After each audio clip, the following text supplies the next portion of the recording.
Va a poder ver la mula camellando.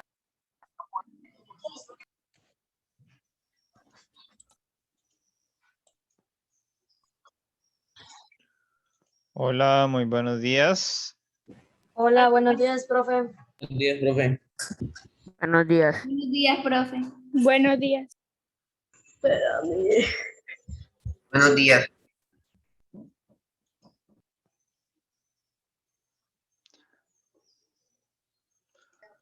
Bien, voy a invitarles para que oremos.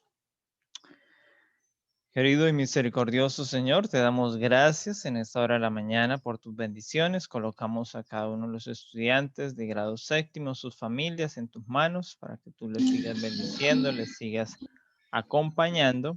Y también queremos pedir una vez más por la situación que vive en nuestro país. Ya van 15 días de protestas, de manifestaciones sociales. Y algunas de estas se han tornado violentas. Pedimos, Señor, que tú puedas obrar en estas personas que están siendo violentas, que están siendo impulsadas por el enemigo y se están dejando llevar para causar sufrimiento, dolor y muerte. Queremos, Señor, que tú puedas tocarles, que puedas usar también los ángeles celestiales para seguir guardando y sobre todo para que las manifestaciones se tornen pacíficas. Gracias, oh Dios, por escucharnos. En el nombre de Jesús. Amén. Un segundito. Hola, profe.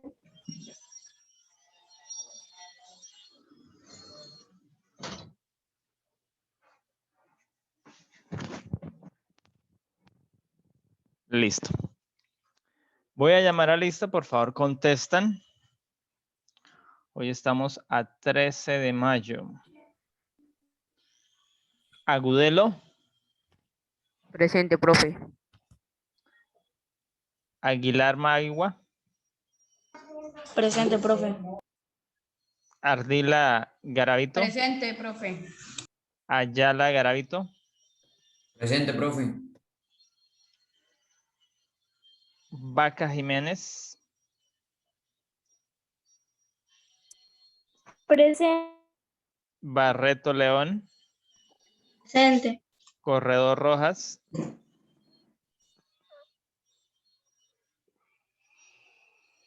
De Alba Puerto. Presente. Presente, profe. Giselle Estefanía. Ferreira Arias. Presente. García Sánchez.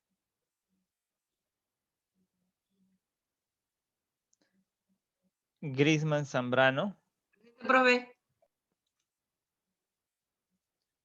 Guerrero Hernández. Presente. Inestrosa Contreras. Presente. Jiménez Cepeda.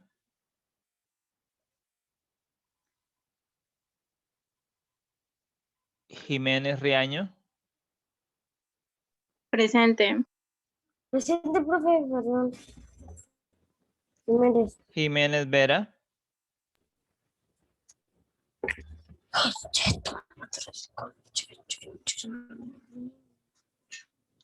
Monroy Castellanos. Presente. Presente, profesor. De Alba Puerto. Montenegro Rangel. Presente, profe. Mora Tibana. Presente. Mosquera Jiménez.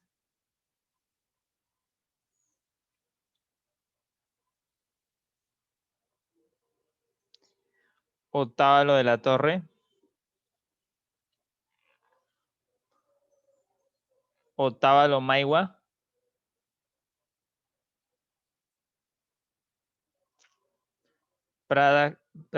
Parra Quitián.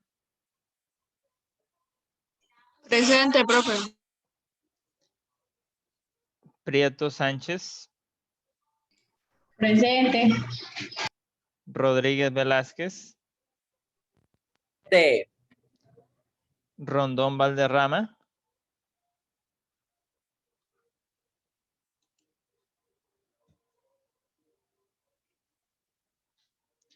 Sainz Galeano, Presente. Salguero Ayala, Presente. Vidal Sánchez, Presente. Villalba Santiago, Presente. Villamizar Peña,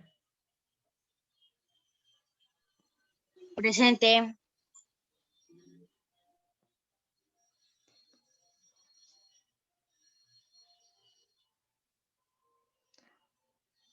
Mosquera, Jiménez, Presente. Presente.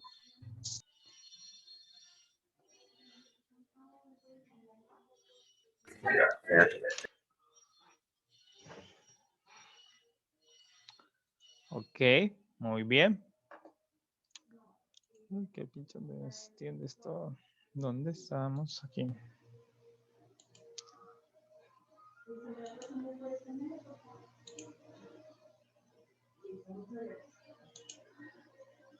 Tenemos que en nuestra clase de sociales nosotros hemos estado trabajando en las últimas clases con el tema de la edad media.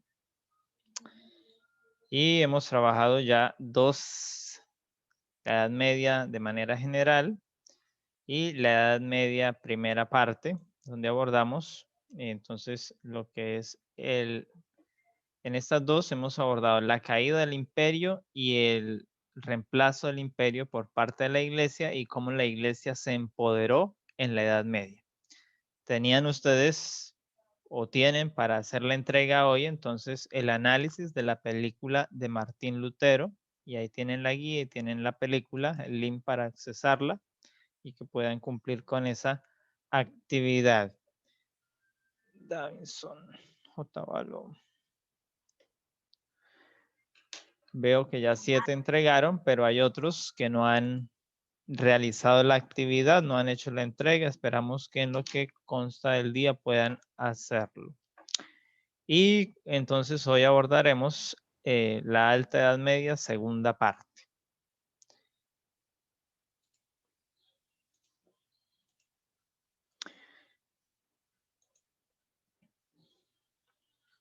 En esta segunda parte, entonces veremos nuevamente unas etapas donde hay unos cruces de identidad y de culturas que también llegan al escenario de la Edad Media.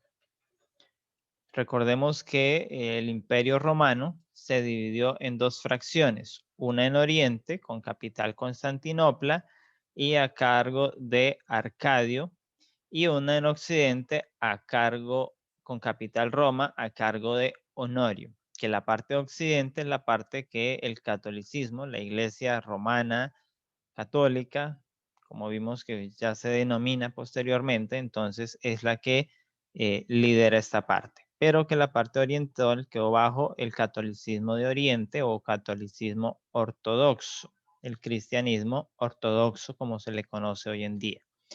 Entonces el Imperio Romano de Oriente, que había sido puesto por Justiniano, entonces en este imperio, los emperadores del Imperio Romano de Oriente añoraron el tiempo en que gobernaba Justiniano. ¿Por qué? Justiniano pues era un emperador que era rígido, pero tenía un sistema de justicia que unificó al imperio, que lo mantuvo unido. Por eso todos buscaban siempre la reunificación del imperio, pero sabríamos que ya no se podría dar. Entonces, ¿qué es lo que teníamos en esto? Justiniano, entonces emperador de Bizancio, la ciudad que pasó a llamarse Constantinopla y que hoy actualmente se llama Estambul. Entonces Justiniano fue el emperador del Imperio Romano de Oriente en el año, desde el 1 de agosto del 527 hasta su muerte. Durante su reinado buscó revivir la antigua grandeza del Imperio Romano clásico, reconquistando gran parte de los territorios perdidos por el Imperio Romano de Occidente. ¿Por qué? Porque el Imperio Romano de Occidente ya había caído. Recuerde que el Imperio de Occidente cae antes que el Imperio de Oriente. De hecho, el Imperio romano de Oriente dura 1000 años más existiendo que el imperio de Occidente. Entonces, aquí vemos todo el imperio romano de Oriente estaba aquí y pertenecía más o menos, esta parte era la que le pertenecía, pero este emperador Justiniano logra quitar todas estas tierras y ponerlas nuevamente bajo el dominio del imperio romano de Oriente. Que esta etapa del imperio se conoce como el imperio bizantino. ¿Por qué? Porque la ciudad se llamaría Bizancio ahora. Entonces, ahí estamos. Estos pueblos habían caído, habían sido perdidos por Roma, porque Roma occidental ya había caído y habían quedado en manos de las tribus bárbaras. Justiniano y el sueño reunificador. Su programa se basó en la reunificación, para lo cual expulsó a los vándalos del norte de África, expulsó a los ostrogodos de Italia y arrebató a los visigodos las costas del sur de España. Dominó militarmente a otros pueblos, así que hizo grande el imperio de Oriente. Durante este tiempo, Constantinopla alcanzó un gran esplendor arquitectónico y urbanístico. Entonces, es otro de los elementos que tenemos allí. En ese tiempo se construyó la famosa capilla de Santa Sofía, o si lo traducimos al español, la capilla de la sabiduría, como se le conoce también. ¿Ya? Porque Sofía, recuerde que es sabiduría en griego. Entonces, la capilla de la sabiduría. Que justamente este año el presidente Erdogan de Turquía decidió volverla una vez más musulmana, una mezquita musulmana. El Justiniano hizo una unidad legislativa para apoyar la restauración del derecho romano.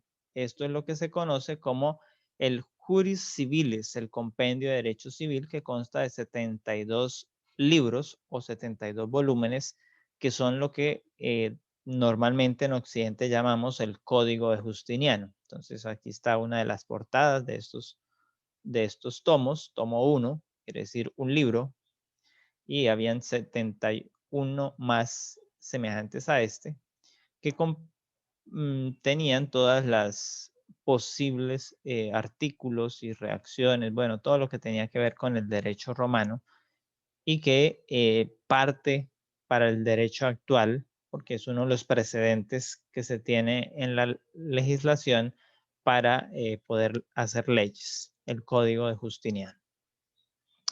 Esta es una fotografía de lo que son entonces las murallas de Constantinopla, una ciudad fuertemente amurallada para protegerla de las invasiones.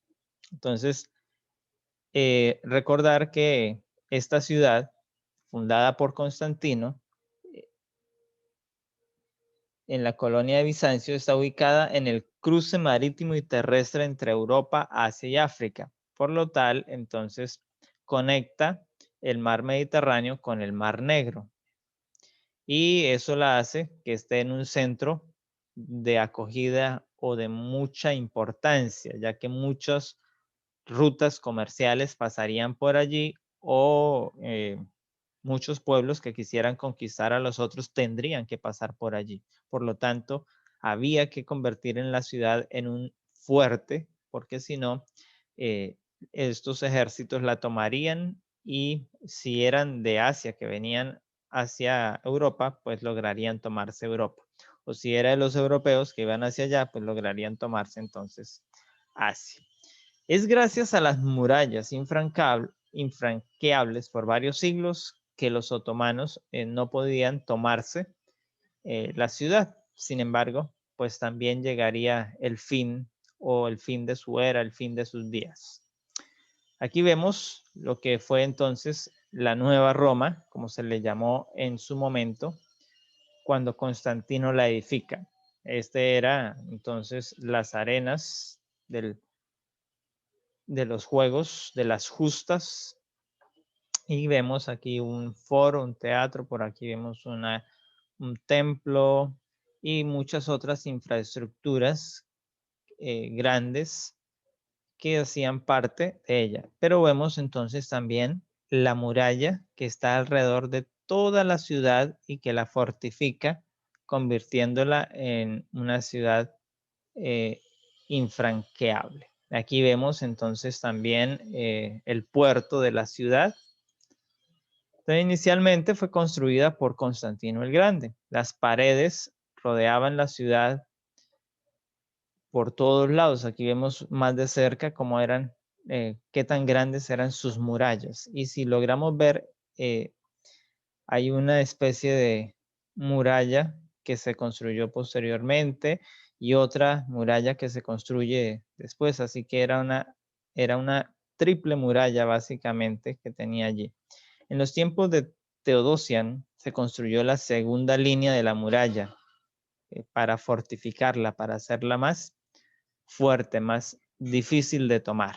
Y aquí vemos entonces de una vista de una reconstrucción elevada de lo que sería la ciudad en aquel entonces. Y aquí vemos ya los ejércitos llegando, tomando diferentes momentos donde la ciudad fue asediada por ávaros, árabes, rusos, búlgaros y otros pueblos que intentaron tomarla, intentaron apoderarse de ella.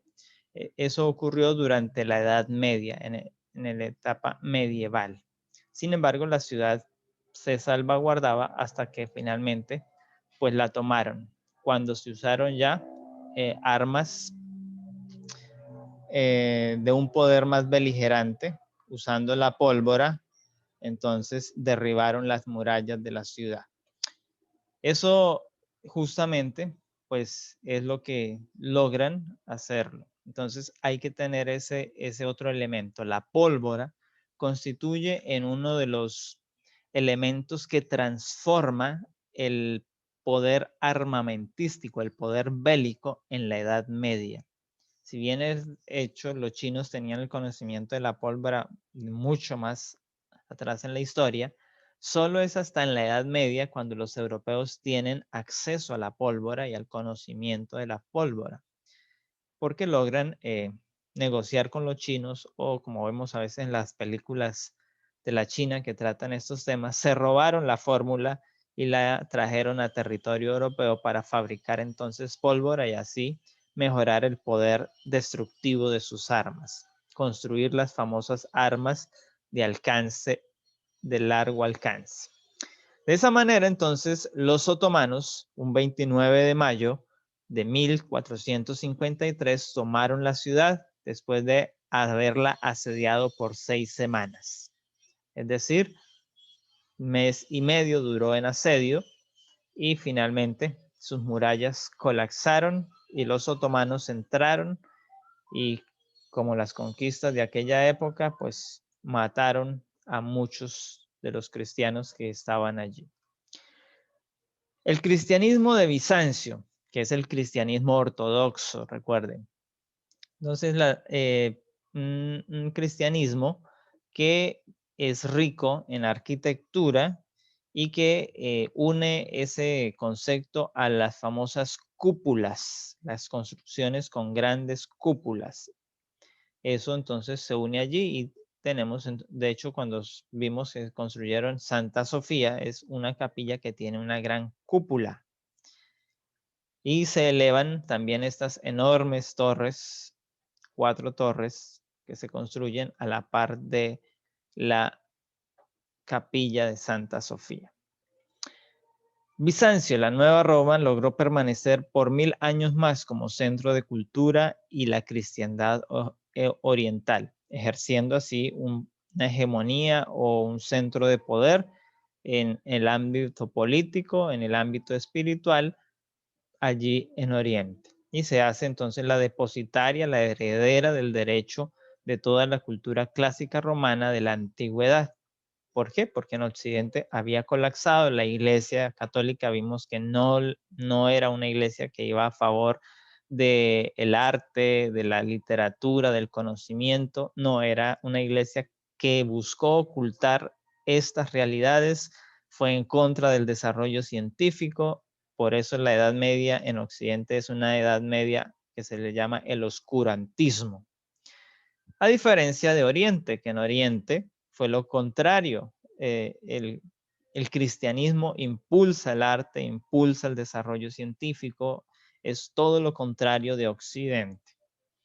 Entonces aquí tenemos una vista al interior de la capilla de Santa Sofía. Así se ven sus tocados, sus pinturas, sus decorados. Vemos que hay una riqueza en la arquitectura decorativa del interior de la capilla. Entonces, todos estos están allí. Y no solo pues para la capilla de Santa Sofía, sino para el resto de otras construcciones que se hicieron allí. Los arquitectos Antemio de Trelles e Isidoro de Mileto fueron invitados por Justiniano a la enorme catedral. Se halla sobre uno de los sitios con mayor actividad sísmica del mundo. Todos los días podríamos decir está temblando allí. Pero la capilla, la catedral de Santa Sofía, aún sigue en pie. Se mantiene allí después de 1500 años de construcción. ¿Con qué técnicas la construyeron que ha sido antes, que ha perdurado aún con las mejores leyes que se han sacado para construcción, códigos antisísmicos? Muchas de las construcciones actuales ante un sismo se caen, pero esta catedral sigue en pie, está ahí, no ha sufrido daños estructurales por ninguno de estos sismos que han habido en esa región. Y esto es el sótano de la ciudad. Entonces, el sótano de la ciudad y de la misma capilla de Santa Sofía está así. ¿Qué encontramos allí? Entonces encontramos un depósito de agua y muchos pilares que sustentan el suelo de la capilla principalmente. Este era básicamente el acueducto de la ciudad. De aquí tomaban el agua para distribuirla a la ciudad. Entonces son elementos de la construcción de la época que son muy importantes y que hay que tenerlos en cuenta. Hoy esto simplemente es una galería turística donde la gente va, se monta en una canoita y recorren los diferentes lugares que hay allí. Un paseo romántico, algunas parejas que van también allí. Bueno, entonces para el momento del ascenso de la dinastía carolingia, que volvería a unir el mundo romano occidental y en transcurso del siglo VIII y del siglo IX, las querellas entre iconoclastas y iconoclastas en Bizancio dieron espacio a un vacío de poder, aprovechando por los francos y el papado romano. Entonces, nótese esto. Estas dos corrientes son muy importantes, pero antes de ir a ellas, hay que hablar de la dinastía carolingia, que desarrolla otra especie de imperio en la Edad Media, que es el imperio carolingio, después del imperio bizantino, y que toma facciones de los territorios de Occidente y de Oriente, reunificando lo que fue el Sacro Imperio Romano. Entonces, en ese contexto, en el siglo VIII y siglo IX de nuestra era, en plena Edad Media, se desarrollan dos movimientos en contra del arte, iconoclastas e iconódulos, que el papado obviamente aprovecha. Entonces, ¿qué es eso? Es la destrucción de estatuas, de pinturas y demás. El papado romano adopta a partir del siglo IX el título de emperador de los romanos para los soberanos occidentales. Eso lo hace el papado de Roma. Aquí es cuando finalmente se empodera totalmente el papa sobre todo el mundo europeo, que era el mundo de aquel momento. Y a su vez, el patriarca de Constantinopla se proclama emperador de los griegos, es decir, hace las veces del emperador. Ya no habrían más emperadores, ahora serían los dos líderes de la iglesia los que dominarían el mundo político desde esta perspectiva a partir del siglo IX, perfilando con ello un distanciamiento ideológico entre Oriente y Occidente que consumación final 2 siglos después, cuando se hace la ruptura final entre Oriente y Occidente, que se conoce en la historia como el Gran Cisma del 1054, donde definitivamente Roma y Constantinopla no podrían estar unidas, quedarían separadas para siempre. Entonces, ¿cuáles fueron estas ideas que disputaron y que las hacen diferentes? ¿Qué diferencia la Iglesia Católica Apostólica Romana de la Iglesia Católica Ortodoxa griega? Si las dos eran cristianas, las dos decían provenir de Jesús, que habían sido, pues uno, tienen una sede diferente de poder. Dos, tienen una basílica que les caracteriza.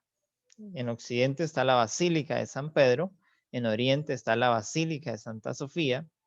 En Occidente se celebran los ritos litúrgicos, la misa en latín, en tanto que en Oriente se adopta el griego como el idioma oficial de la religión, de los actos litúrgicos, de la misa. En Occidente los dogmas religiosos no están sujetos a ninguna discusión. El Papa dictamina cualquier dogma. En Oriente, los dogmas de la Iglesia son objeto de discusiones, especulaciones teológicas y con una fuerte tendencia griega. Es decir, hay concertación y finalmente se acepta el dogma o se abandona un dogma. En Occidente no hay esa posibilidad. La Iglesia dijo y se hace porque la Iglesia es la que manda. No hay más para dónde. Los obispos no tienen voz, no pueden refutar lo que diga el Papa. El Papa habla y es la autoridad, todos obedecen. Entonces, en Occidente, el Papa de Roma era reconocido como el jefe supremo de la Iglesia. En Oriente, el patriarca de Constantinopla era el jefe supremo de la Iglesia espiritual. En Occidente, los papas imponían su autoridad frente a los patriarcas bizantinos. Y a su vez, los patriarcas bizantinos pues reclamaban la jerarquía que el Papa y frecuentemente se negaban a acatar sus decisiones. Es decir, no había concertación ni diálogo entre ellos. Pero cada uno de ellos buscaba imponerse sobre el otro. Y entonces tenemos finalmente la división de este mundo en el cisma del 54, iniciando el segundo milenio, así. Constantinopla, aquí, y por eso hoy decimos que Rusia pertenece a la religión ortodoxa, los países del norte, del noreste europeos son también ortodoxos, a diferencia que toda Occidente pues fue católica y por ende entonces esas ideas llegan hasta el continente americano con la conquista de América, que también se da hacia el cierre de la Edad Media, en lo que conocemos como la Baja Edad Media. Estos son los elementos que tenemos para compartirles en esta mañana. Recordarles que es importante tenerlos en contexto. No queremos atacar a ninguno. Sabemos que algunos de ustedes son católicos. No es un ataque a su iglesia. Es repasar la historia y evaluarla. Sí, para algunos nos es sensible hablar de estos temas y conocer estos aspectos que generan a veces molestia porque pues se siente que nos están atacando, que nos están señalando. No, es sencillamente la historia de los eventos pasados. Por ahí algunos dicen en un adagio popular que todos tienen algo que ocultan y no quieren que nadie conozca. Pues lamentablemente la iglesia cristiana tiene muchas facetas oscuras y en esta la iglesia católica lidera muchas de ellas. Entonces, no se sienta atacado porque no es la intención de la clase, simplemente estamos abordando lo que ocurrió en la Edad Media y pues les invitamos para que ustedes puedan realizar una actividad más de profundización que está allí que está en otra línea. Ya vieron ustedes en los que han trabajado la primera actividad, que fue la de Martín Lutero, la película, vieron cómo se empoderó la iglesia y cómo el que se atreviera a discutir o a pensar diferente a la iglesia se enfrentaba a la muerte, básicamente. Ahora, el trabajo que les hemos puesto es para analizar otra perspectiva. ¿Qué pasaba con los campesinos de la Edad Media? Y para ello, entonces, les hemos dejado un documental que dura 49 minutos, que nos habla desde la experiencia de un juglar, porque es una especie de narración que nos cuenta de vivencias que se vivían en esa Edad Media y que en especial está ligada a los campesinos, a las clases menos favorecidas durante la Edad Media.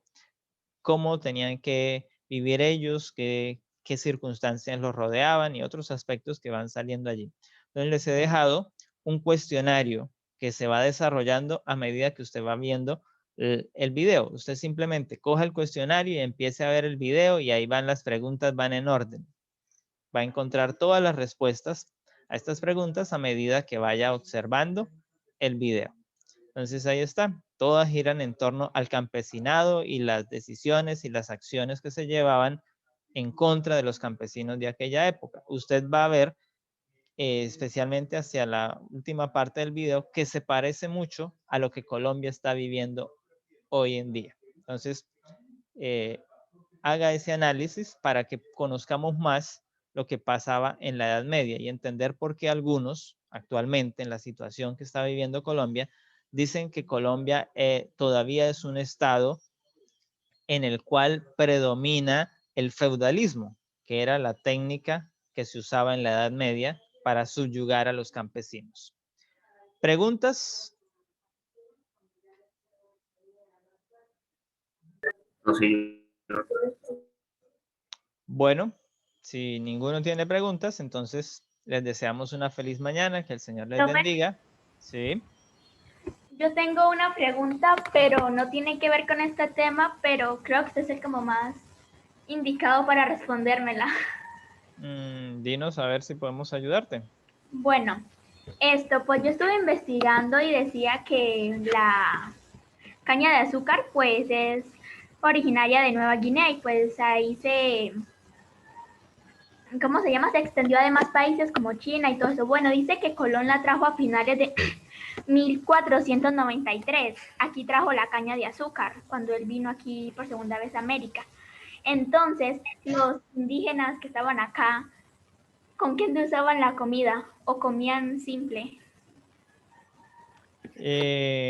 Recuerde que el azúcar es lo que hoy conocemos nosotros habitualmente, pero usted lo ha dicho, no era originaria de América, era originaria de África y se introduce en América con la llegada de los negros. No es directamente Colón el que la trae, pero pues también incluye en ese proceso, por eso se le da parte de la autonomía. Y recuerde que hay en el campo, tenemos muchas fuentes de dulce. Hoy lo que pasa es que el mundo de la industria del azúcar nos ha envenenado y solo nos venden azúcar. Recuerde que el azúcar es perjudicial para la salud, es uno de los llamados 8 venenos que nos matan lentamente. Pero sin embargo existen otras alternativas. Una de ellas, la famosa stevia, que es una plantica que echa hojas verdecitas y se pueden echar para endulzar. Está la miel de las abejas. Los indios eran apicultores también. Entonces, son cosas que no conocemos de la cultura por el contexto. La panela es derivado del azúcar o sale de la caña de azúcar, así que tampoco estaba en ese contexto. Y también hay que tener en cuenta que la remolacha también es dulce, así que hay una especie de remolacha, pero aunque aquí en América creo que no estaba, es más de europea, especialmente de las estepas europeas. Pero hay otros sustitutos. Las mismas frutas pueden ser usadas para endulzar. Entonces simplemente es aprender a combinar, hacer Bueno, una sustitución adecuada. gracias. Listo, un feliz día, que el Señor les bendiga. Nos vemos en la próxima clase. Recuerden hacer las tareas, los ejercicios de análisis, de profundización y de mejoramiento de nuestra experiencia de aprendizaje.